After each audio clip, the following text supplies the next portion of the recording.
গোপন তৎপরতা, দীর্ঘদিন ধরে অভ্যস্ত গুপ্ত সংগঠক কর্তৃক মব সৃষ্টির অপচেষ্টা, শিক্ষা প্রতিষ্ঠানে শিক্ষার সুষ্ঠু পরিবেশ বিনষ্ট করা এবং সারা দেশে আইন শৃঙ্খলা পরিস্থিতির অবনতির প্রতিবাদে বিক্ষোভ মিছিল করেছে শরীয়তপুর জেলা ছাত্রদল।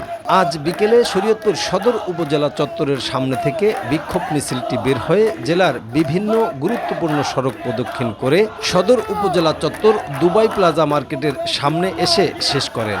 এ সময়ে বিক্ষোভকারীরা মব সৃষ্টিকারীদের দৃষ্টান্তমূলক শাস্তিসহ দেশে হত্যা, গুম ও চাঁদাবাজদের আইনের আওতায় এনে বিচারের দাবি জানান। আইনের শাসন প্রতিষ্ঠা, গণতান্ত্রিক শাসন প্রতিষ্ঠা, মানবাধিকার, মত প্রকাশের স্বাধীনতা, মুক্ত বাক স্বাধীনতার জন্য আমরা 16 বছর আমরা যুদ্ধ করেছি। সন্ত্রাস নৈরাজ্যের বিরুদ্ধে, অপপ্রচারের বিরুদ্ধে, লুঙ্গির নিচে সংগঠনের বিরুদ্ধে, রাজাকারদের বিরুদ্ধে আজকের এই বিক্ষোভ। বিভিন্ন জায়গায় অরাজকতা হচ্ছে, আইনানুগ ব্যবস্থা হচ্ছে না, তাদেরকে গ্রেপ্তার করা হচ্ছে না, তারা সুযোগ দিচ্ছে এবং একটা কুচক্রী মহল বিএনপির বিভিন্ন অঙ্গ সংগঠনের নেতৃবৃন্দের বিরুদ্ধে অপপ্রচার চালাচ্ছে।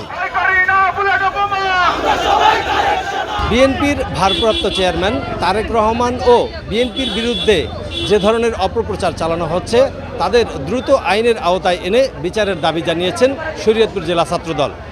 বিএম ইস্টাফিল, সময় সংবাদ, শরীয়তপুর।